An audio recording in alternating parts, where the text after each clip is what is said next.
안녕하세요. 정보통신 컨설턴트 정상민입니다. 여러분과 함께 정보통신 지식 공유하며 저는 행복하고 여러분은 유익한 시간 가지시면 좋겠습니다. 이번 시간에는 저번 주에 이어 전관방송 설비의 구성 요소 중에 입력부, 전편에는 CD MP3 플레이어에 대해 알아보았다면 이번 시간에는 마이크로폰에 대해 알아보겠습니다. 마이크란 무엇인가? 마이크로폰, 줄여서 마이크는 음향을 전기신호로 변환하는 장치로 센서 및 변환기의 일종입니다. 오늘날 사용하는 대부분의 마이크는 자기 또는 전기를 이용하여 변환하는 방식을 취합니다. 마이크 명칭의 유래로서 명칭을 보면 마치 옛날에는 폰이란 물건이 있었는데 그것을 작게 만들어서 마이크로폰이란 명칭이 붙은 것이라 오해하기 쉽습니다. 그러나 실은 작은 소리를 크게 만드는 장치, 즉 확성기란 의미로 붙여진 이름입니다. 이는 17세기에 귀가 어두운 사람을 위해 발명된 장치인 기계식 보청기를 지칭하는 명칭이었습니다.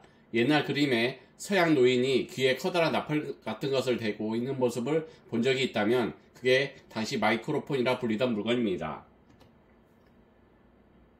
마이크 명칭의 유래로서 오늘날 우리가 마이크로폰이라 부르는 장치는 물론 보청기가 아닙니다. 이런 의미로 마이크로폰이란 명칭을 처음 사용한 사람은 영국 학자인 찰스 휘트스톤입니다. 그는 빅토리아 시대의 과학자였고 그가 말하는 마이크로폰은 오늘날의 전기식 마이크로폰이 아니었습니다.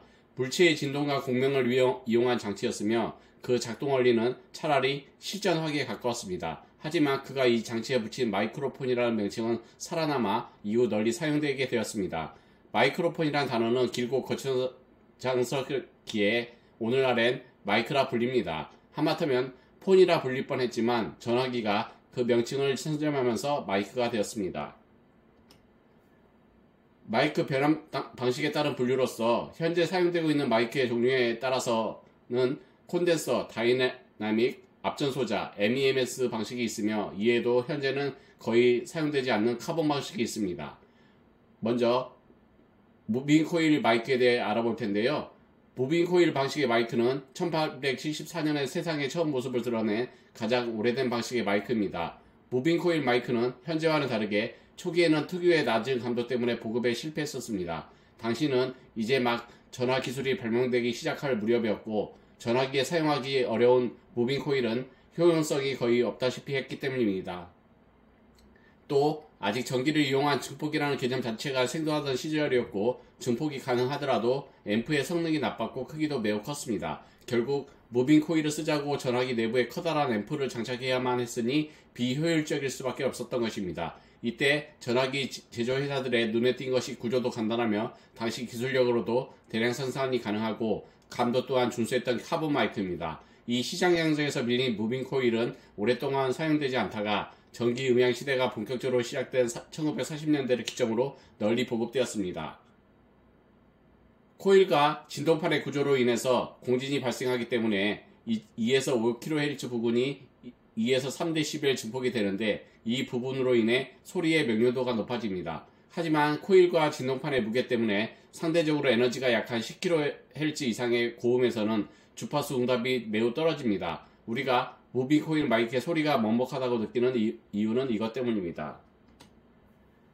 콘덴서 마이크는 음파를 전기 신호로 변환하기 위해 고작 판때기 2개로 구성된 진동판만 있으면 된다는 사실을 알 수 있습니다. 이는 앞서 설명한 무빙 코일 마이크보다 훨씬 간단한 것입니다. 그런데 무언가 이상하다는 생각이 들지 않나요? 정상적이라면 무빙 코일 마이크는 콘덴서 마이크보다 비쌀 이유가 없는데 왜 대부분의 콘덴서가 무빙 코일보다 비싼 것인가? 이는 사람들이 가장 많이 오해하는 사실인 콘덴서 마이크가 감도가 정말 좋은 마이크라고 알고 있는 것으로부터 설명이 가능합니다. 이는 정확히 반은 맞고 반은 틀립니다. 실제 콘덴서의 진동판은 자가발전 능력이 거의 없다시피 하므로 전기가 공급되지 않으면 전혀 의미가 없습니다. 상술했듯이 무빙 코일 마이크는 애초에 자가발전으로 유도되는 전류를 이용하는 방식입니다. 반면 콘덴서는 자가발전의 원리와는 거리가 멉니다.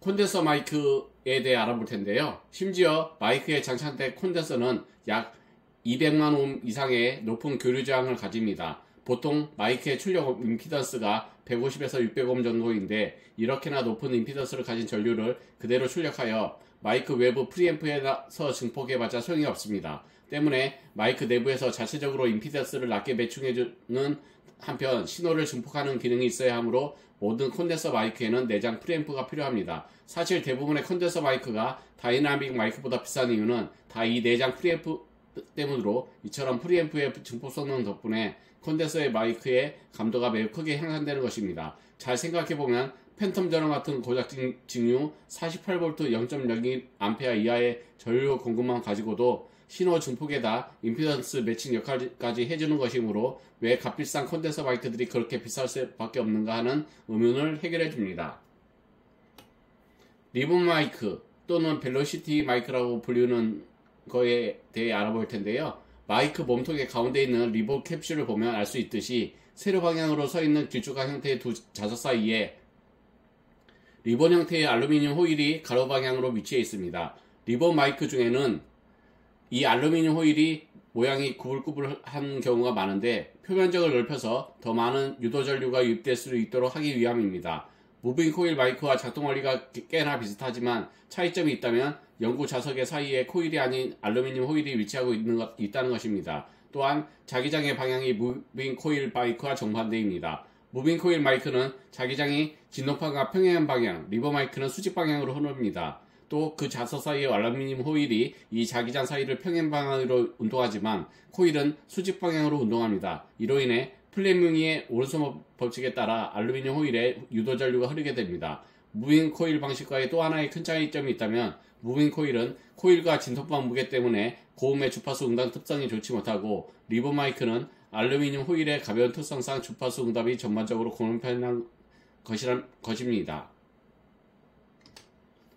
이어서 앞전 소자 마이크에 대해 알아볼 텐데요. 앞전 효과를 이용한 마이크로 사진처럼 금색의 금속 판막 위에 하얀색의 이온 결정을 얹은 형태로 되어 있습니다. 이온 결정 내부에는 플러스와 마이너스 전하가 서로 정기적인 균형을 이루고 있으며 이온 결정의 위아래 부분을 정극이라고 하며 각각 플러스 마이너스의 극을 가지고 있습니다. 앞전 소자 마이크의 금속 판막 부분 아래쪽을 진동이 발생하는 스피커 같은 물체에 부착하고 스피커에서 음악을 재생시키면 스피커에서 나온 진동이 금속 판막 위에 부착된 이온 결정으로 전달됩니다. 이온 결정은 진동의 모양에 따라서 압축되었다가 팽창하게 됩니다. 이때 이온 결정이 압축되면서 전극이 각각 플러스 마이너스 전하와 거리가 가깝게 변하게 되는데 이때 플러스 마이너스 전하의 전기적 균형이 깨지면서 각각의 전극에 전기가 통하게 됩니다. 그 유도 전류를 받아들이기 위해 위의 사진처럼 금속 판막과 이온 결정의 도선을 연결하는 것입니다. 굉장히 간단한 구조에 높은 출력 전압을 얻을 수 있다는 점은 장점이지만 스키에 굉장히 약하며 기본적으로 접지가 없기 때문에 잡음이 유도되기 매우 쉽다는 단점이 있습니다. 무전기, 마이크 같은 통신기기에 주로 사용되었습니다. 카본 마이크는 탄소를 이용한 마이크로 구조적으로는 진동판 내부에 탄소 알갱이가 있고 진동판 정면에는 유동성 전극판, 후면에는 고정형 전극판이 위치합니다. 정면과 후면 모두 유동성 전극판을 사용하는 경우도 있는데 바로 위 사진의 마이크가 그러한 형태의 마이크입니다. 두 판은 서로 전극으로 작용하며 항상 동일한 전압의 직류 전원이 공급되어야 합니다. 이는 콘덴서 마이크의 원리가 굉장히 비슷한데 실제로 콘덴서 마이크의 작동 원리는 이를 참고해 만들었습니다.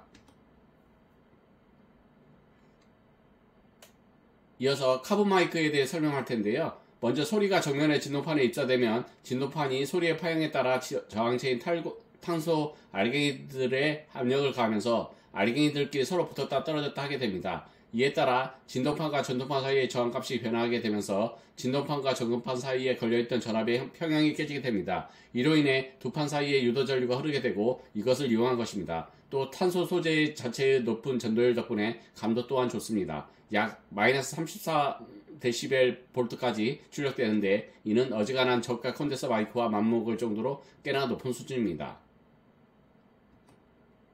무선 마이크는 말 그대로 선이 없는 마이크입니다. 핸드헬드 마이크의 경우 송신기가 내장되어 있으며 헤드셋이나 라발리의 마이크의 경우 허리에 차는 방식으로 장착되는 벨트팩 형태의 송신기를 통해 오디오 신호를 라디오 주파수, 저지장파, 공주파 등이 사용하는 RF 전파로 바꿔 송신합니다. 물론 전파가 통하는 거리 안에서는 자유로운 움직임이 가능해서 굉장히 편하며 불량한 접지로 인해 터지는 감전 사고도 없습니다. 다만 그 구조상 몸체가 더 굵어지며 배터리를 사용하므로 항상 배터리 잔량을 체크해야 하며 전파기기만큼 혼선 가능성이 있고 전파 송신 부품이 들어간 만큼 고장이 잦습니다. 또한 송신기 부분을 맡게 될 경우 송신거리가 현저히 줄어듭니다. 가격도 유선 방식에 비해 비싼데 음질은 떨어지기 때문에 무선의 장점이 극대화되는 PA나 영상 촬영에 주로 쓰입니다. 아날로그 방식과 디지털 방식으로 나뉘는데요. 아날로그 방식은 FM 변조 방식을 사용하며 디지털 방식은 PCM으로 변환된 음량을 무선 변조하여 전송하는 방식입니다. 당연히 MP2 128kHz 정도의 음질인 아날로그 FM에 비해 CD 음질 정도의 디지털 방식의 음질이 월등합니다. 또한 디지털 변조 방식에는 아날로그 변조 방식에서는 불가능한 손실 버전 등이 들어가기 때문에 무선 마이크를 사용하기 까다로운 환경에서는 디지털 마이크로 바꿀 경우 체감상 훨씬 음질이 깨끗해집니다. 오늘 공유드린 자료는 나무위키를 참조하였습니다. 나무위키 관계자분들께 감사 인사드립니다. 감사합니다. 즐거운 주말 보내세요.